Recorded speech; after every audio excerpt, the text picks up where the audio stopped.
നോക്കണം നോക്കണം വേണം.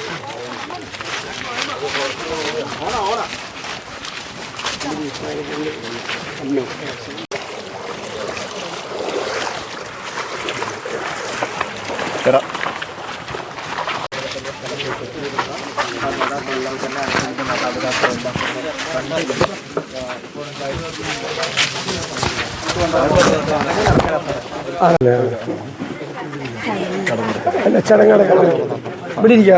കഴിയട്ടെ കഴിയട്ടെ എല്ലാവരും അങ്ങോട്ട് അകത്തേക്ക് കയറണ്ട.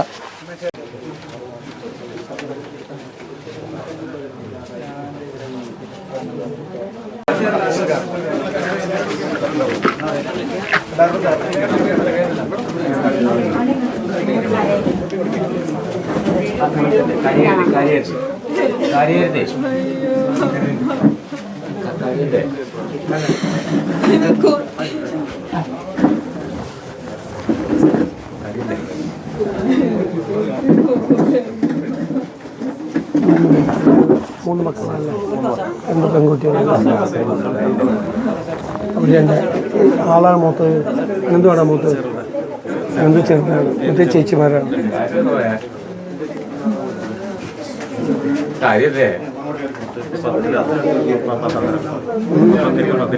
പറഞ്ഞപ്പോ 10 ആയല്ലോ. കുട്ടിക്ക് പറ്റിയത് അയ്യോ അതിന് തക്കതായ ശിക്ഷ കൊടുക്കണം.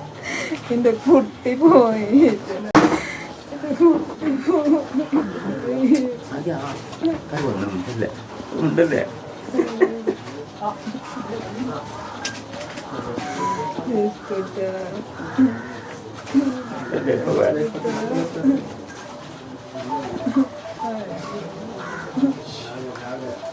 അവരുണ്ട് അല്ലേ?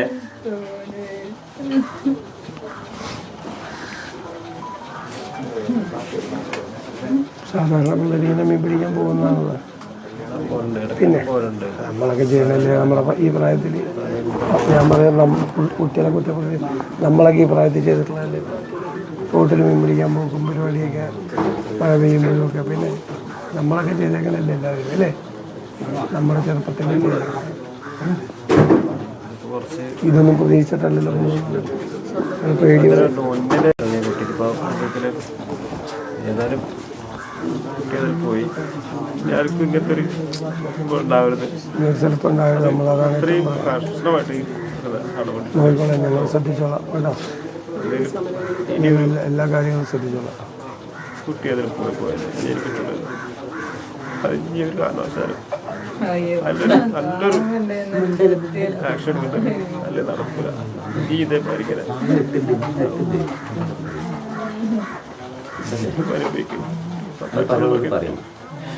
Degree final year പഠിക്കണാരാ?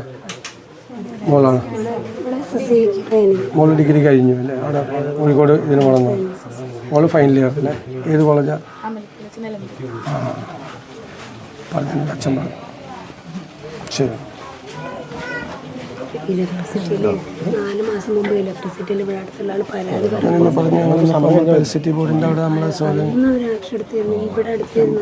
ഷാനുവിൻ്റെ അമ്മ തന്നെ പറഞ്ഞു ഇലക്ട്രിസിറ്റി ബോർഡിന് പരാതി കൊടുത്താണ്. ഇന്ന് വരെ വന്ന് നോക്കിയിട്ടും കൂടിയില്ല. ഇവിടുത്തെ ലൈൻ തന്നെ വീണ് കിടക്കുമായിരുന്നു അല്ലേ? സർവീസ് ലൈൻ തന്നെ ഇന്നലെയൊക്കെ വീണ് കിടക്കുമായിരുന്നു. രാത്രി വന്ന് നന്നാക്കിയെന്ന് പറഞ്ഞു.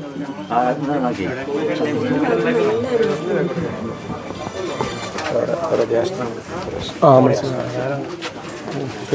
ചേട്ടാ പറഞ്ഞു മഞ്ചേരി താമസിക്കുന്നത് അല്ലേ? ഇവിടെ കാലങ്ങളായിട്ട് നമ്മൾ ദുരിതങ്ങൾ അനുഭവിച്ചുകൊണ്ടിരിക്കുന്ന അവസ്ഥ. മഴക്കാലമൊക്കെ ഇതൊന്നും അല്ല ഇവിടെ നമ്മൾ അങ്ങോട്ട്. പിന്നെ ആനശല്യം ഉണ്ടല്ലേ? വഴി പ്രശ്നമാണ് കൂടുതൽ പ്രശ്നം. എനിക്കുണ്ട് ഇവിടെ. ഇന്ന് വേറെ വല്ലതും പറഞ്ഞു, വേറെ ഒന്നും ചോദിക്കരുത്. ഇത് ഗുരുതരമായ അനാസ്ഥയാണ്. കാരണം വളരെ കൃത്യമാണ് അനാസ്ഥയാണെന്നുള്ളത്. ഇവിടെ ഇതിനു മുമ്പ് തന്നെ ഈ പരിക്കേറ്റ ഷാനുവിൻ്റെ അമ്മ തന്നെ പറഞ്ഞല്ലോ, അവർ പരാതി കൊടുത്തിട്ടുണ്ട്. പലപ്പോഴും ഇങ്ങനെ പല സ്ഥലത്ത് ഇങ്ങനെ കെണി വെച്ച് ഇലക്ട്രിക് ലൈൻ കിടക്കുന്നത് കണ്ട് പരാതി. ഒന്ന് അന്വേഷിച്ച പോലും ഇവിടെ എലക്ട്രിസിറ്റി ബോർഡിൽ നിന്ന് ആരും വന്നിട്ടില്ല. ഞാൻ ഇന്നലെ പറഞ്ഞതുപോലെ ഈ പഞ്ചായത്തിന് എന്താ ചെയ്യാൻ പറ്റുന്നത്? പഞ്ചായത്ത് ഇത് പിടിക്കാൻ പറ്റുമോ? അനധികൃതമായി ചെയ്യുന്നതിന് പിടിക്കാനുള്ള അധികാരം പഞ്ചായത്തിനൊന്നുമില്ല. ചെയ്യേണ്ടത് ഒന്നുകിൽ പോലീസ്, അല്ലെങ്കിൽ ഫോറസ്റ്റ്, അല്ലെങ്കിൽ എലക്ട്രിസിറ്റി ബോർഡ്. ഈ 3 ഏജൻസിക്ക് ഇതിനകത്ത് അധികാരമുള്ളൂ. ഇത് മാറ്റാനും അവർക്കെതിരായി നടപടിയെടുക്കാൻ. ഈ 3 ഏജൻസികളൊന്നും ചെയ്തിട്ടില്ല.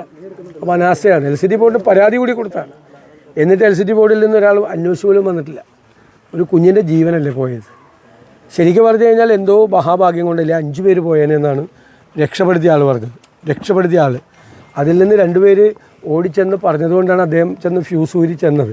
മറിച്ച് അവരും കൂടി വീണിരുന്നെങ്കിൽ 5 പേരും അവിടെ വീണ് പോയേനെ. 5 പേരുടെയും ജീവൻ നഷ്ടപ്പെട്ടു തന്നെ. 5 പേരുടെ ആലോചിച്ച് നോക്കിയേ, ഒരു കുഞ്ഞിൻ്റെ ജീവൻ പോയി. അപ്പോൾ അത് ഗുരുതരമായ അനാസ്ഥയാണ്. അതിനെക്കുറിച്ച് അന്വേഷിച്ച് തെറ്റുകാർക്കെതിരായി നടപടിയെടുക്കണം. മാത്രമല്ല ഇവരിവിടെ താമസിക്കുന്ന സ്ഥലമെന്ന് പറയുന്നത് മഴയൊക്കെ പെയ്തു കഴിഞ്ഞാൽ താമസിക്കാൻ പറ്റാത്ത സ്ഥലമാണ്.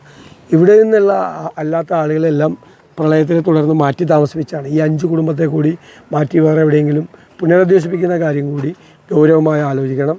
ഈ കുടുംബത്തിനും പരിക്കുപറ്റിയവർക്കും അവർക്കും ആവശ്യമായ നഷ്ടപരിഹാരം, അല്ലാതെ ഇനിയൊന്നും ചെയ്യാൻ പറ്റില്ലല്ലോ, നഷ്ടപരിഹാരം കൂടി ഗവൺമെൻറ് കൊടുക്കണം. ഇതാണ് നമുക്ക് പറയാനുള്ളത്. പിന്നെ ആവശ്യമില്ലാത്ത വർത്തമാനം പറച്ചിലും നിർത്തണം. ഇന്നിപ്പോൾ പിൻവലിച്ചിട്ടുണ്ട്. ഇന്നലെ എന്തൊക്കെയാണ് പറഞ്ഞത്? മന്ത്രി ORKയോട് പറഞ്ഞത് ഇനി രാഷ്ട്രീയമായി മുന്നോട്ടാണ്, അതേ രാഷ്ട്രീയ നിലപാട് തന്നെയാണ് UDF സ്വീകരിക്കുന്നത്, കോൺഗ്രസ് സ്വീകരിക്കുന്നെങ്കിൽ രാഷ്ട്രീയമായി തന്നെ CPM മറുപടി പറയും, അല്ലെങ്കിൽ അതുമായിട്ട് മുന്നോട്ട് പോകുന്നു. ഇതൊന്നും ഞാൻ മറുപടി പറയുന്നില്ല. ഇവർക്കൊക്കെ എന്താ ഒരു ഉദ്ദേശിച്ചത്? എന്ത് രാഷ്ട്രീയം പറഞ്ഞത്? ഇങ്ങനൊരു സംഭവം ഉണ്ടാകുമ്പോൾ കേരളത്തിൽ എവിടെയാണെങ്കിലും ഒരു സ്വാഭാവികമായ പ്രതിഷേധം ഉണ്ടാവില്ലേ? നിങ്ങൾ ഈ ക്യാമറയും ഈ മൈക്കും പിടിച്ചോണ്ടല്ലാതെ നിങ്ങളുടെ നാട്ടിലാണ് സംഭവം ഉണ്ടെങ്കിൽ അതിൻ്റെ കൂടെ പോവില്ലേ? ഞാൻ പോവും, ഞാനുണ്ടെങ്കിൽ പോവും. അത് സ്വാഭാവികമായ പ്രതിഷേധമാണ്. അതിൽ നമ്മുടെ രോഷം ഉണ്ടാവും, നമ്മുടെ പ്രതിഷേധം ഉണ്ടാവും, നമ്മുടെ സങ്കടം ഉണ്ടാവും, നമ്മുടെ ദുഃഖം ഉണ്ടാവും. ഭരണകൂടത്തോടും ബന്ധപ്പെട്ട ആളുകളോടുള്ള നമ്മുടെ ഒരു ദേഷ്യം ഉണ്ടാവും. ആളുകൾ പ്രതിഷേധിക്കും. കേരളത്തിൽ എവിടെയാണ് അത്രയും പ്രതിഷേധം നടക്കാത്തത്?